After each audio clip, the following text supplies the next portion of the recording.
Ouais, bonsoir l'Afrique, bonsoir le monde, bonsoir les Congo. Mote na bande konyo so balingaka mubanga kapemba fumomo il est grand pharaon. Autorité mondiale du soleil. Vive la religion africaine Vutuka. Gloire et louange à nos beaux ancêtres.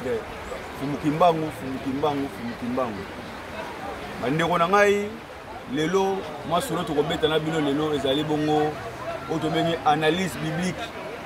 Analyse sur les plans bibliques. Ndeni batangisa biso Bible.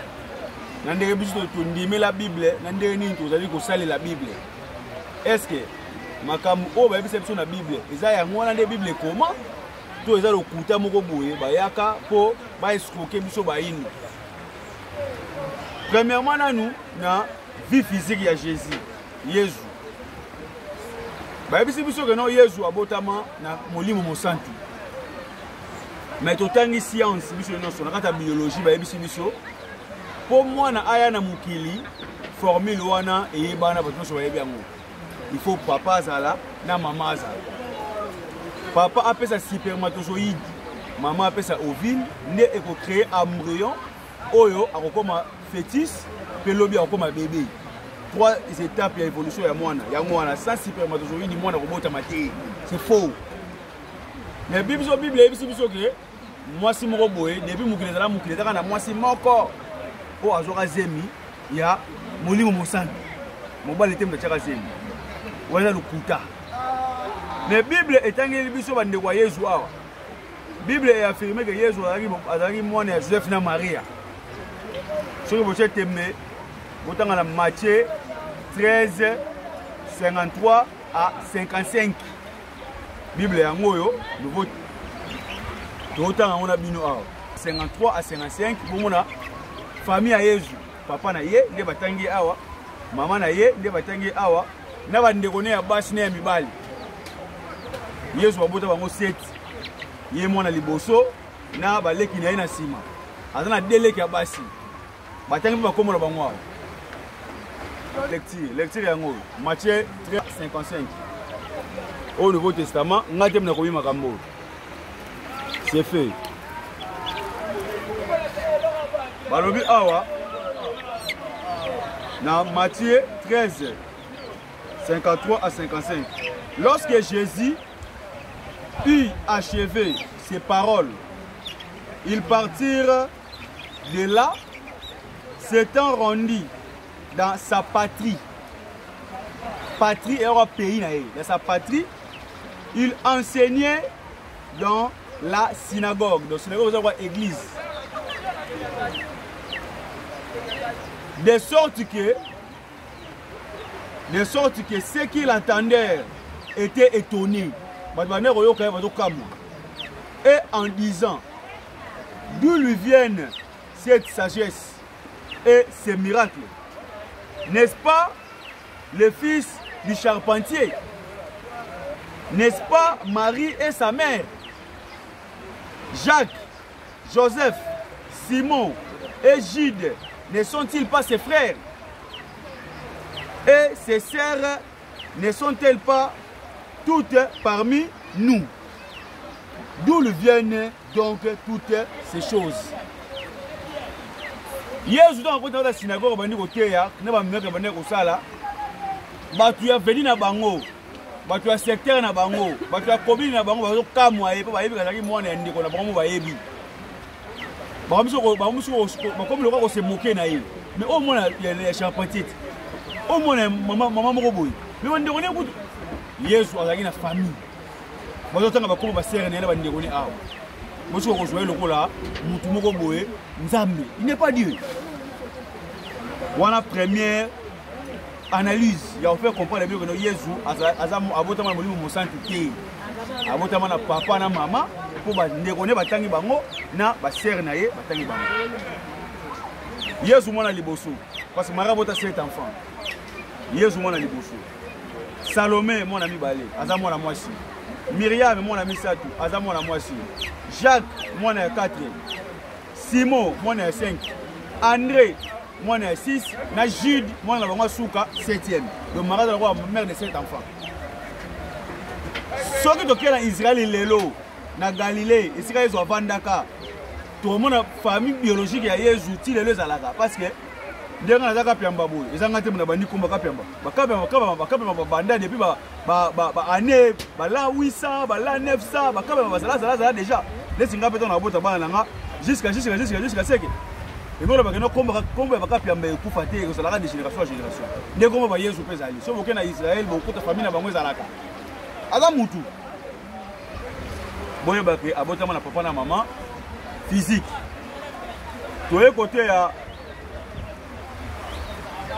sa mukili mobimba ndenge balobaka yango na bible ete ndenge bapasteur bakosaka ndenge bapasteur bainterprétaka mpo bazwa bambongo mpo basikoke bato babenge Yesu akufa mpona masumu ya mokili mobimba me ye moko Yesu atikala koloba mama ndenge wana te o Yesu aza mobikisa mokili mobimba ye moko Yesu na monoko na atikala koloba yango te aza mobikisa mokili mobimba Yesu alobi ye moko awa na Matthieu 15:24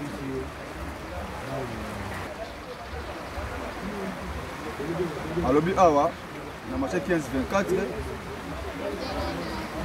Jésus déclara sa mission sur terre.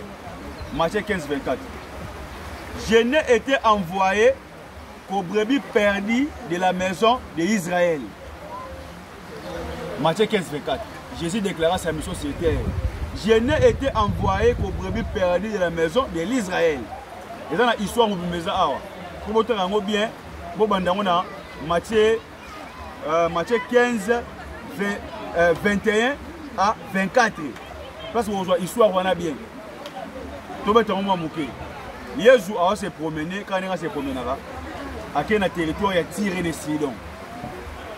À côté de moi, je suis une femme canadienne. Moi, je suis un peu de temps, je suis un peu de temps, Yesu ya bisi mwana mwasi wana ke eza malamu te ko zabilo ka bana na batu ko pesa wana bana ba mbwa. So mwana mwasi wana lobi bana mbwa pe baliaka ba bilo ba miete ko yaka na ba table ba mettre na bango. Yesu lobi a esala mandinga yo moni.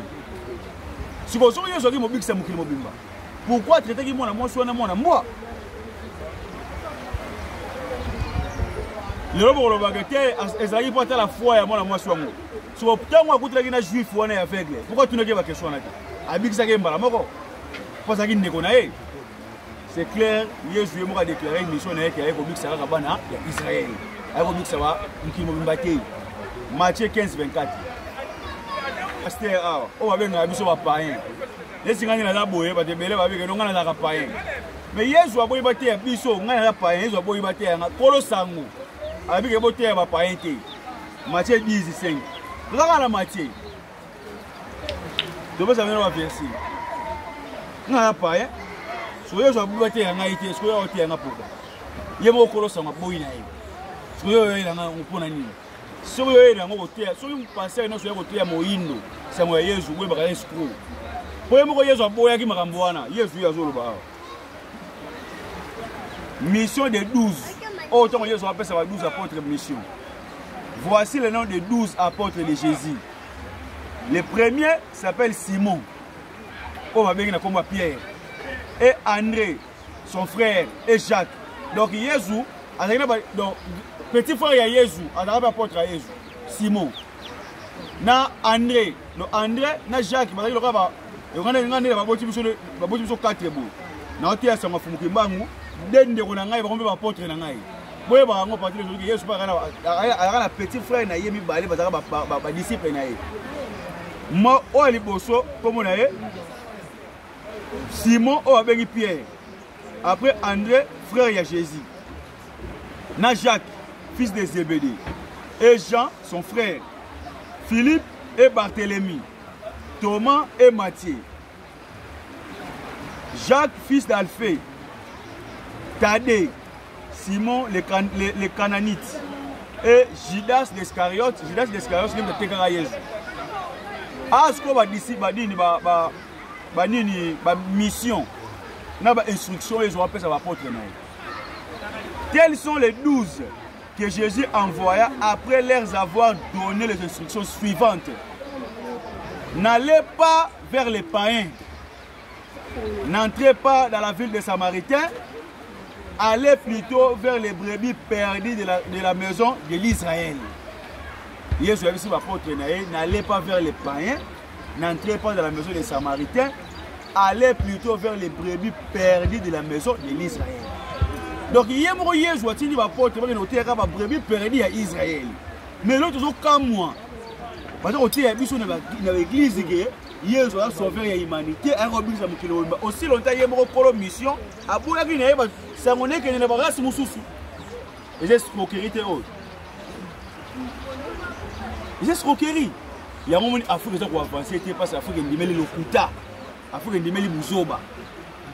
Ndewana, tout ça, on a une analyse biblique pour en faire comprendre que nous sommes Mukanda ou Bolanda, ou Kanga Mito Batumwini. Ou est un emprisonnement spirituel. Si on comprend que nous avons bloqué, nous avons bloqué. Il y a un déficit, nous avons une ignorance. Toké, na Acte des Apôtres 13, 23. Bota la place. Acte des Apôtres 13, 23. Pause. Acte des Apôtres 13, 23. Nous avons Acte des Apôtres et ça apôtre Paul. Il y a sala ba église, il y a fondé ba église, il y a un système ya ba église, ya ba synagogue belé na mukiliza Paul. Parce que Paul oyo ba kumisaka.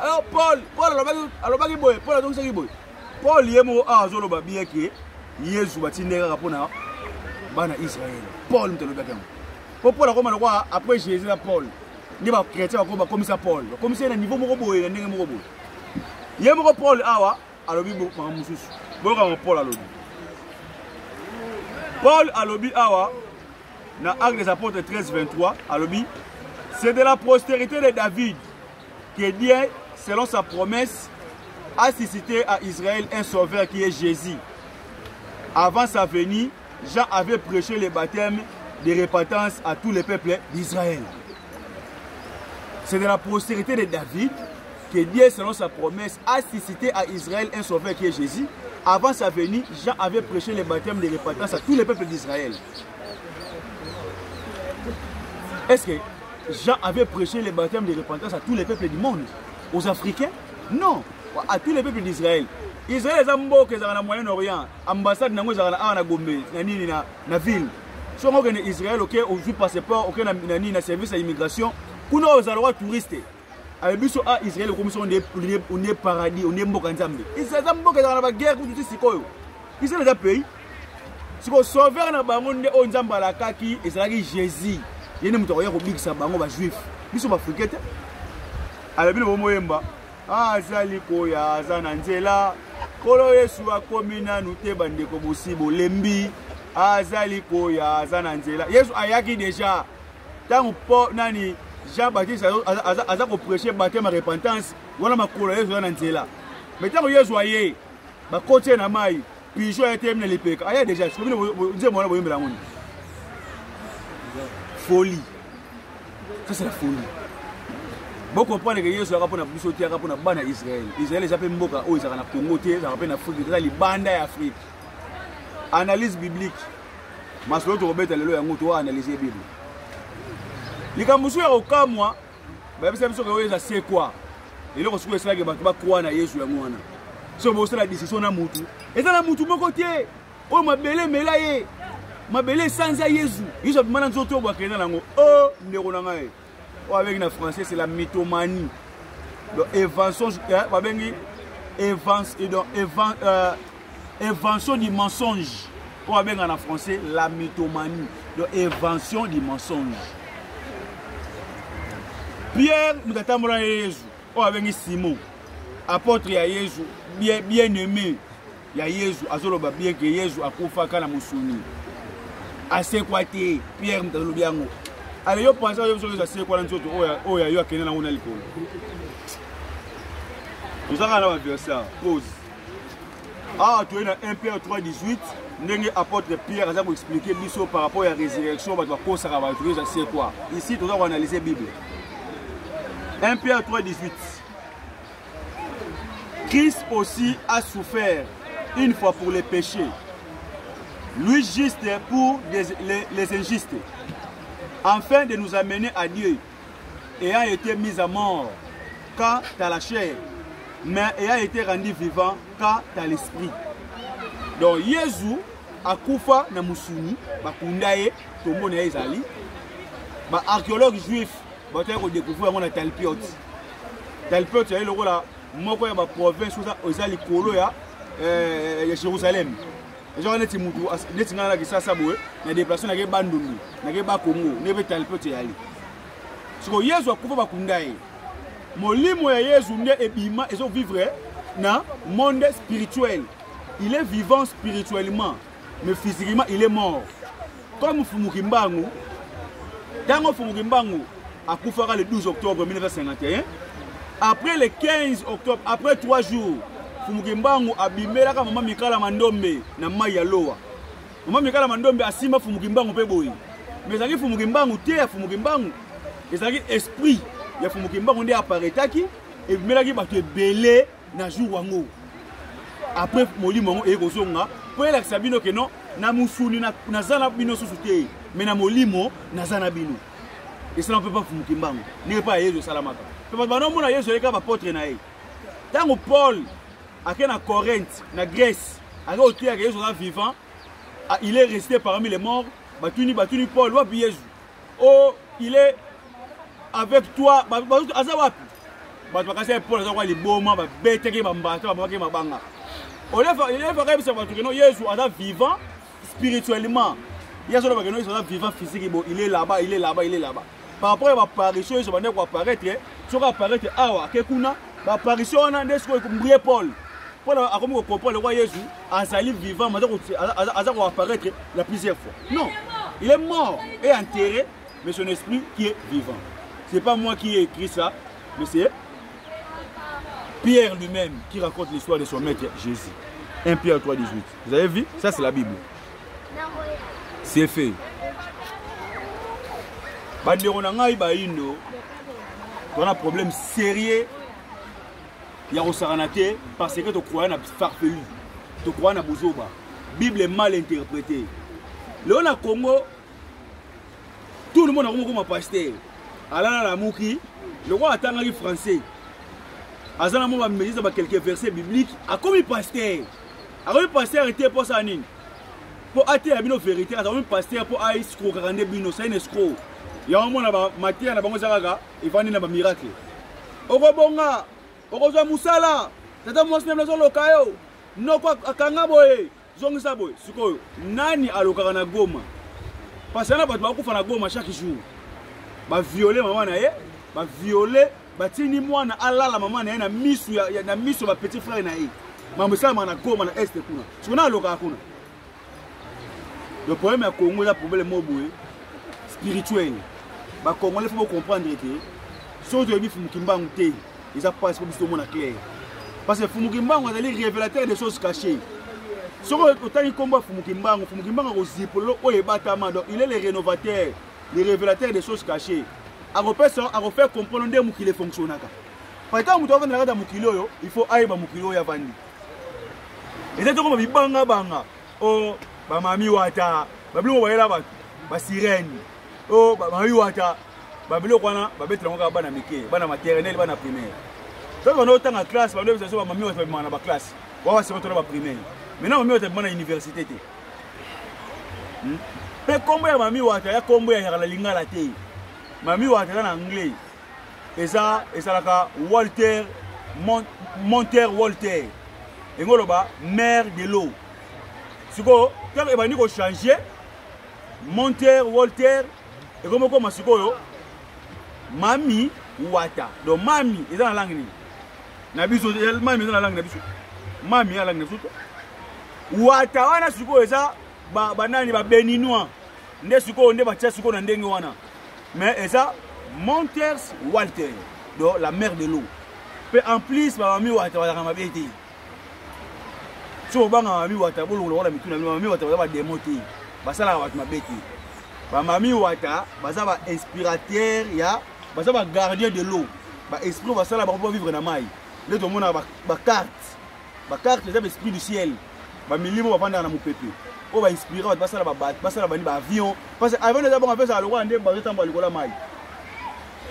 Pombisi na sam mbisi na kata mai amona mai te. So amoni bateau so ya po na so amona mbisi mo ya munene na ebangisa ya okima. Voilà pourquoi so avec pour mbalikolo bandeka bakima ango. Bamona ngo ne ndeke peka ya munene. Donc ndenge avec pour mba ezo tambola ndeli kola mupepi. Avec pour mba de l'évidité, yo tambola likola mupepi.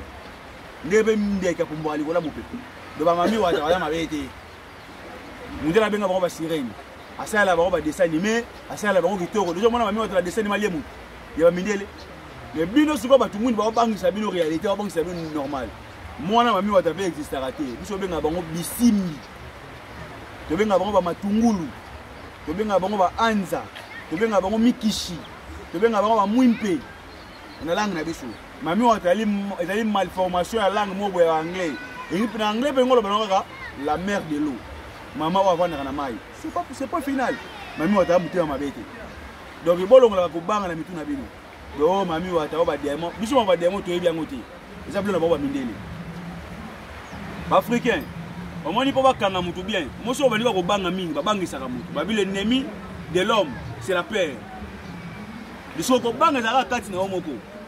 La prudence et la peur, c'est deux choses différentes. Et kenge, na ko banga, eza bilo mbala ko kesana. Mutu aza kenge, aza mo bangite, aza prudent. Mais mo bangi, aza mutu mo boyeki, donc aza malade.